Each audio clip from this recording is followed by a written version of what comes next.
Today I want to talk about something called the dead internet theory, a disturbing and unsettling yet entirely plausible theory that gives me that awful sinking feeling in the pit of my stomach. The kind of feeling you get when you know someone is lying to your face. The kind of feeling you get when you connect two formerly unconnected points in your mind, and their newfound connection gives you chills because you didn't want to believe it, but the truth is too obvious to ignore now. This theory adds a deep-seated gut feeling to what many of you have experienced for years and years but have been unable to put into words. The feeling that something is deeply wrong online, but you can't put your finger on what or why. Many people seem to have pieces and fragments, but no one seems to have figured everything out. Once I explain all of this, I'm sure a lot of you are going to be feeling these exact thoughts. So I'm sorry if I break any worldviews with this video. It honestly isn't my intention. I, like so many others, just want the truth. So let's get right into the dead internet theory. Most of the internet is fake. This theory is a collection of a lot of ideas from many people, but credit must be given to Illuminati Pirate for bringing together so much of this information into a single thread. I'm going to discuss a lot of what he says, as well as pull a ton of information from a variety of sources and comments from all over the web. The simple explanation for the dead internet theory is that the vast majority of the internet is actually generated by artificial intelligence, in conjunction with paid media influencers in order to manufacture consumers for an increasingly wider range of newly normalized products, as well as to dramatically sway public opinion and control the collective attitude or outlook of people or culture. For all of the younger people out there who didn't experience the internet as it used to be, the internet of today is vastly different. Before the advent of the internet-connected cell phone, or the mass adoption of the home computer, before social media even existed, the internet was a place where people came to express passion, hobbies, feelings, and thoughts. It wasn't filtered, or selectively shown to you based on what an algorithm thinks you want to hear. It also wasn't an echo chamber to reinforce your pre-existing beliefs, whatever they may be. It wasn't created to keep you locked into a website or an app for hours and hours every single day. The internet was a collection of human thought, both right and wrong, and what you found and enjoyed was up to you. It wasn't monetized. The point of it wasn't to get as many clicks as possible or to keep you engaged for as long as possible. It just was. The internet was whatever you made it. One doesn't realize that they're living in the Wild West until that wild is taken away from them. Just as such, most of us didn't realize that the freedom of expression of the old internet that we all enjoyed would someday disappear. But here we are. Only now, in its awful absence, do we realize how bad things have gotten. Like I said earlier, a lot of people have had this sinking feeling in their gut for a while, but they didn't understand or realize why. The fact is, there is a massive and incomplete puzzle here. Some of us have a piece or two, but none of us have all the pieces, and anyone that claims otherwise, I wouldn't trust them. This incomplete puzzle connects us all, so it's in our best interest to try to find as many pieces as possible. These days, the internet feels so empty and devoid of people. Have you ever noticed that? Truly hear me out here. The internet feels devoid of content. It's safe, sterile, bland. There is nowhere to go, nothing to do, see, or read. There are no experiences anymore. It's a collection of 10 or so websites or apps that everyone visits over and over again until they go to sleep, only to do it again the next day. It's a series of empty husks. The internet seems gigantic, but it's more like a hot air balloon, because there's nothing inside. The same repeated threads and pictures and similar replies reposted over and over again across the years, to the point that it's unremarkable anymore. All of your friends enjoying the same funny video as you, the same talking point shared repeatedly over and over online, or how every day something new is trending, so you better jump in and give your take on it. Every day, it's something, so the conversation can never linger too long. There's always the next new or shocking or unusual thing everyone is talking about. I'm sure everyone watching this has heard of a news story that sounds like the one that they've heard 1,000 times before, but this time it's new and shocking and unusual. It boggles the brain.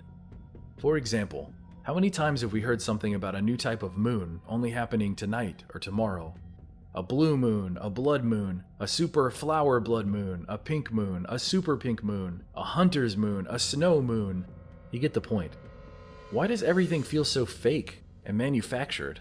It's always the same thing or a slightly different thing repeated over and over as if it's produced content made to distract and occupy your mind. Why get out there and march in the streets to demand better wages or safer working conditions after a grueling day of work when you can go home and saturate your mind on endless, mindless escapism? The new Super Glitter Moon is happening tonight, and Jimmy Kimmel just said something that is hilarious, and Dr. Seuss books are changing. Aren't you mad? And have you seen the new Marvel trailer? Don't step back. Don't stop to think. Keep engaged. Keep scrolling. Keep buying. Keep wasting your time. Keep pointlessly arguing with bots online made to offend you to spark unending engagement. Do you like superheroes? How about Hollywood drama? New music? The algorithm is here to feed you an endless supply of content based on what it assumes you want. Have any of you noticed how sterile fiction has become? How it caters to the lowest common denominator and follows the same template over and over again? How music is the same bland, seemingly created in a lab song over and over again? There is a reason for all of this. Algorithms and computer programs have been manufacturing content now for at least a decade that we know of. It's the Wizard of Oz mindset. Once you take a step back and the curtain has been pulled and you see it for what it really is, you can't go back to the way you used to think. It's like knowing Santa isn't real. No matter what you do, you can't make it real anymore. An interesting detail that Illuminati Pirate brought up was anime, and I'm going to include manga as well, and why it's so popular and beloved today. The reason why is because it is such a complex and passion-driven art form. More often than not, the art and story in manga are all created by one person on a weekly basis. There are actual humans behind this content, and because of that, it's so much more enjoyable than so much of the generic computer-created nonsense that is shoved in our faces today. Something intuitively inside of us recognizes that. So side note, watch a really good anime if you haven't. You'll know right off the bat how different it feels compared to anything else on TV. It's got heart and soul and purpose. But let's go deeper into the internet side of things. Let's talk about YouTube. For the younger people watching this, YouTube used to honestly be about expressing yourself. It was random people in front of a camera talking about how they felt or what they've experienced. It was real, it was organic, it wasn't about trends. Nowadays, if you talk about the wrong thing, your video gets demonetized. If you say the wrong thing, your video gets removed. You can speak freely as long as you're okay with being suppressed in the algorithm and no one sees your content. The views, the clicks, the growth on YouTube, it's all nonsense. I did YouTube for 7 years before I got as big as I am today, and it's completely artificial. That's what blew my mind. That was the difference between me not succeeding and succeeding, was realizing that fact. It's all fake. Say the right things and push the right content and you'll succeed. You go with the way the wind is blowing. But if you stand in the face of that wind, you'll be standing there alone with 20 views. And this is not me complaining. These are objective facts. Look at almost any channel you subscribe to and take a look at their views. Individuals are being pushed away in favor of corporate news, corporate music, and safe and inoffensive content that makes money. Another creepy angle regarding YouTube and other forms of media are deepfakes. Not only can computers and AI replicate faces accurately, but now voices as well. The safest thing to assume is that the technology we see in the mainstream today was created 10 to 15 years before we ever saw it. So just imagine what AI can do now, what we won't be able to comprehend for years. It's so creepy to think about. Fake people, fake comments, fake faces, fake articles. It's terrifying. How much of the internet is actually real? People, events, news, so many things could be completely fictional. And I mean, honestly, how would we know? April 15th, 12 years ago off the Sunset Coast of Perth, Australia, a computer network analyst was arrested for stealing one of the most important pieces of insight and information we have today regarding all of this stuff. Upon his arrest and 8 hours of interrogation, he refused to disclose where he had gotten this information from. What information did he steal? Nothing. I just made this entire scenario up. Do you see how easy it could be for an AI or a computer program to write up a plausible article like this and disseminate it? Make 3 or 4 websites push different variant versions of the BS story. Share it to Facebook, Twitter, push it out on Google, and let the unknowing populace read it, believe it, and share it further until a fake story becomes a real story. How long do you think it would take for someone to realize it wasn't real? Things like this have honestly happened many times, and by the time the truth comes out, the internet has moved on to whatever the next objective is. By that future point, almost no one cares anymore, and the facts get moved off of search engines and pushed into unfindable parts of the internet. The internet of old is dead. Here's another interesting thing you yourself can witness. The internet on your smartphone is not the same as the internet on your PC. Try it out for yourself. Go to any popular website with a lot of traffic and spend a few days randomly checking the same thing from your PC and your smartphone. You'll notice from time to time that what you see on one device is completely different from the other. Entire threads can play out differently. Sometimes you'll see different comments, different like to dislike ratios on comments, all kinds of weird anomalies you'd only notice because you're coming at it from two different places. I'm sure a lot of you have experienced the case of trying to find that one comment that you really liked and never being able to find it again. Maybe it was simply deleted, but it's weird that so many of us have experienced that before. The argument for algorithms is that it helps us find what we want to see and caters to our likes and dislikes. That doesn't sound so bad, right? But I don't buy that for a second. Because for years and years, the argument was that different algorithms for different people don't exist. It isn't real. What are you talking about? Well, years later, with overwhelming evidence to prove that algorithms do exist, now it's widely accepted as a real thing and spun as a positive. But that isn't necessarily true either. The algorithm is there to keep you engaged and hooked on websites and apps for longer, to accurately collect your likes and dislikes, and do whatever it takes to keep your eyes glued to the screen and your wallet spending money. If you linger too long on a certain thread or a video, the algorithm will recommend more like it. If you argue online, the algorithm will find and create more incendiary posts to rile you up and keep you engaged. If you didn't already know it, you are the product being manipulated and used, and AI will do anything to keep you there. What is right? What is wrong? What is allowed? What is not? It's a vicious cycle that weeds out dissent and critique. Nuance isn't allowed. I don't necessarily mean from a political standpoint, although I can't completely disregard this angle. So whether you're right-leaning or left-leaning or something else, suppression is a real thing for all sides. Discussion and understanding aren't good for business. There is a small Overton window of allowed discourse, and if you stray outside of that window, everything is done to squash you or hide you away. And I don't necessarily mean just extreme points of view. Take, for example, war. War is incredibly destructive and awful. So many innocent lives are lost and trillions of dollars are wasted. For what? Profits for corporations and defense contractors, and territory for the geopolitical chessboard, but nothing that directly helps you or I. But advocate against war, or try to make changes to stop war, and the entire internet will miraculously find a way to critique you, destroy you, and silence you. You are just one small voice in a sea of manipulation, money, and power.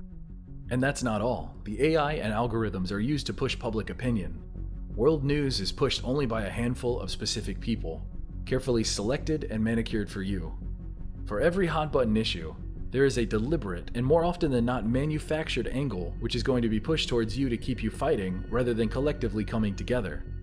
Let's briefly talk about the recently ended conflict.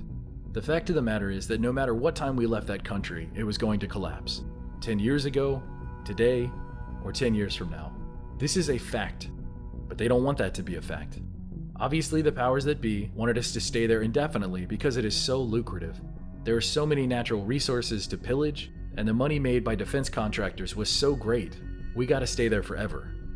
Thankfully, public opinion was against this. People were tired of it and just wanted it to end. Americans need help over here, not more endless nonsense thousands of miles away. Now, notice how the dynamic shifted when the pullout started. Every major news organization went into overdrive doing everything they could to get back in. Every news channel, every website, every major influencer on Twitter and Facebook and Instagram, any person that stood out there saying, "Hey, this is a good thing, bring them home," was crushed by an overwhelming majority online saying the opposite. Now this is incredibly weird, considering the vast majority of Americans say the exact opposite. Stuff like this is the perfect example, because you can really see where things aren't adding up. I'm not here to argue the details of leaving. I could make an hour-long video on that, or the political angle, or any of that. If you have that deep urge to go into that, I must ask you to stay on topic. The anger and engagement and fighting is all a distraction. The point I'm making is that when there is a narrative or an angle they want, they are going to do everything to get it. It's creepy, it's weird, and it's unsettling. Let's talk more about social media. There is a reward and punishment system built in to push things in certain directions. For example, look at Reddit. I have joked for years and years that Reddit is a hive mind.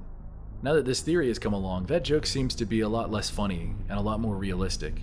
Simply based upon a like or dislike ratio, Reddit can push up what it deems correct and push down what it deems incorrect. Then you have bots spamming to derail conversations on subjects they don't want discussed, and dividing and conquering on real issues to break down any progress that could be made. It's a psychological game being played on everyone. You want more upvotes, and to get them, you make sure you say the stuff that's going to get pushed up. Don't rock the boat, follow the trends, say agreeable things, avoid disagreeable things or challenging topics.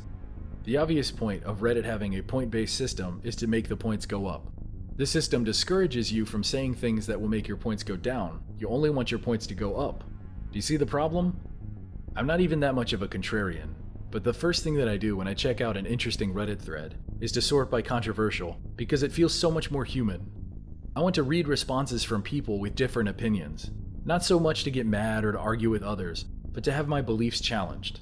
I find it ridiculous that I have to dig so deeply to find this kind of stuff. That's why so many places on the internet feel like echo chambers of repeated ideas and thoughts. I don't want to be reassured that I'm correct. I want to be challenged repeatedly so I can either strengthen my perspective or change it if necessary. Another social media I'd love to talk about is Twitter. What Twitter does is they place people in rooms, and you don't know what room you're in or how you got there, but you're there. You can't escape from these rooms or have a way of checking to see which room you're in or who else is in there with you. Upon learning this, you might think that the goal of these rooms is to lock you in with other people similar to you. But in fact, the goal is to generate high-intensity emotional responses, like outrage or humor. Swelling up your emotional state is more likely to get you to stay on these sites for longer, have more interactions, and allow them to collect more data on you to be sold or manipulated. By trapping us in these invisible rooms, you are more likely to see things you disagree with, but only to a certain extent. You will not have to actually face a detailed counterpoint to your argument, only a brief, incomplete summary maximized for high-intensity emotion. You see, the point of Twitter isn't to find common ground, or debate the issues. It's to misinterpret and argue and get mad and waste time and energy while they collect data on you and throw ads in your face. Twitter does this by imposing an overly strict 240-character limit per tweet to make it physically impossible to discuss complex ideas in such a small space. So conversations naturally devolve into insults and shock value. There's a reason the country feels so divided right now, and it's all intentional. Look at Facebook. It's a well of content thrown at you just to rile you up and support your pre-existing beliefs. Are you mad about this? Well, here is more stuff to get mad about. Are you worried about this? Well, here are more things to worry about. Do you love cats or dogs? Aren't they great? Well, this really bad thing happened to one of them. You better stay engaged and keep watching. Your emotions don't matter at all to us. Buy the stuff, argue a bunch, and keep isolating yourself from other humans because it makes you less powerful. So how much of the internet is fake? Studies suggest that less than 60% of web traffic is human. That's right, 60%. According to researchers, some years, a healthy majority of them are mostly bots. For a period of time in 2013, the New York Times reported that half of YouTube traffic was bots masquerading as people, a portion so high that employees feared an inflection point would happen, meaning YouTube's systems for detecting fraudulent traffic would begin to regard bot traffic as real and human traffic as fake. They even have a name for this hypothetical event. It's called the inversion. Remember, this was all the way back in 2013. So it's not a stretch in the slightest to assume that the threshold of bot traffic has been met and surpassed, meaning that the internet is, for the most part, filled with non-living voices. It really puts it in perspective how outnumbered we are compared to bots. The vote counts on YouTube, Reddit, Instagram, it's all manipulated and distorted.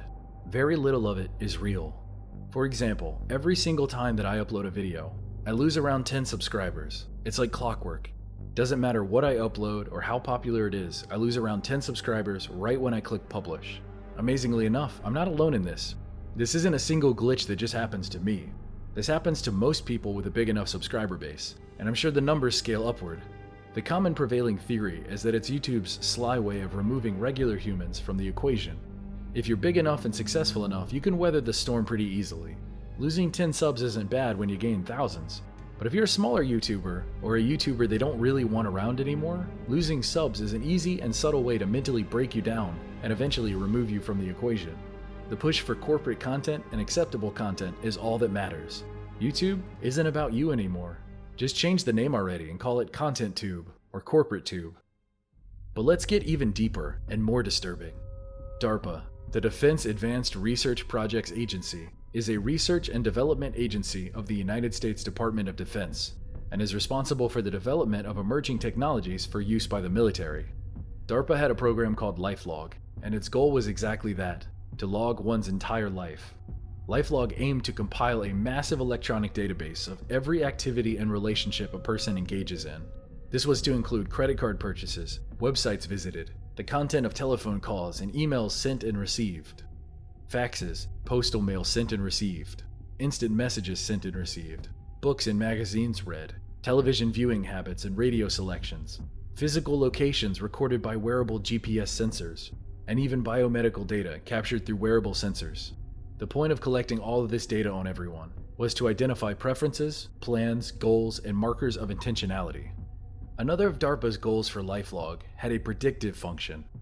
It sought to, quote, find meaningful patterns in the timeline to infer the user's routines, habits, and relationships with other people, organizations, places, and objects, and to exploit these patterns to ease its task. Sounds absolutely terrifying, correct?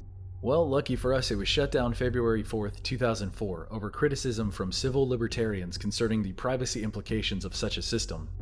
Interestingly though, on that exact same day, February 4th, 2004, a small and little-known website at the time launched called Facebook. No, I'm not joking, not in the slightest.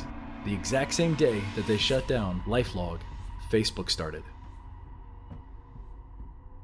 Lucky for us though, back in 2020, on Twitter, the official DARPA account came out to reassure people that LifeLog and Facebook have absolutely nothing to do with each other. Even though certain employees of LifeLog went to work at Facebook, it's nothing to worry about.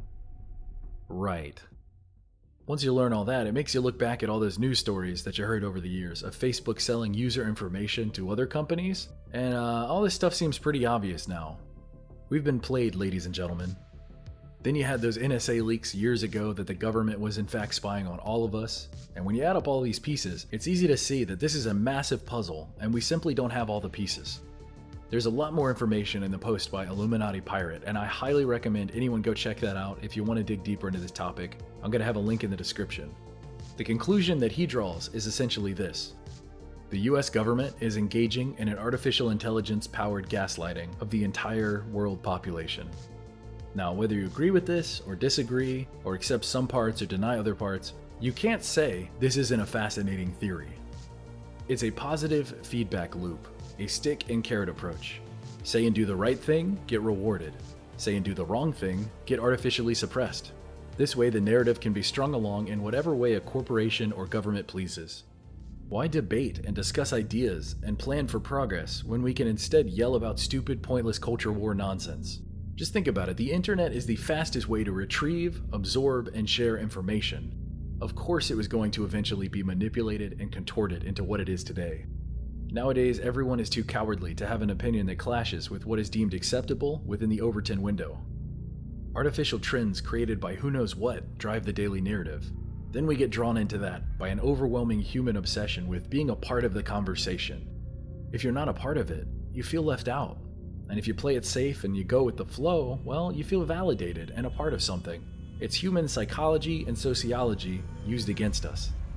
In this way, the internet and social media, which was supposed to democratize media by allowing users to create whatever content they wanted, has instead been hijacked by the powerful. What was meant to be a communal space for growth and knowledge has turned into a battleground of the ignorant and uninformed, endlessly attacking each other over pointless convictions. The advantage that bots have over us is that they can create an opinion and repeat it and support it over and over again. They are faster than us, there are more of them than us, not to mention the positive feedback given to them and us for repeating their arguments. Think about it. We can't convince them to change their minds because they don't have minds. They are programmed to behave a certain way and do a certain goal. They are a monolith with a focused goal. We are fractured humans with minds that can oftentimes be changed. If 9 out of 10 people say that you're wrong, most people can't handle that kind of pressure, so they cave in and they join the other 9. This is human nature. It's nothing to be ashamed of, but it is being used against us. Most people don't want to be the odd one out, or the person that rocks the boat. This is what the dead internet is today. A brand new big budget movie releases, and all you hear is non-stop praise. Never-ending, unbelievable praise and worship for such a great masterpiece. It's weird. It's really weird. Obviously, the first thought you have isn't going to be, bots and paid influencers are pushing a narrative to sell movie tickets. So you go and see it.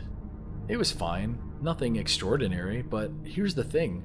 Are you going to speak your mind and disagree with the collective? They said it's incredible, and you thought it was just okay. Are you wrong? Is it possible that so many other people are wrong and you just happen to be the one that's right? Do you see where I'm going with this?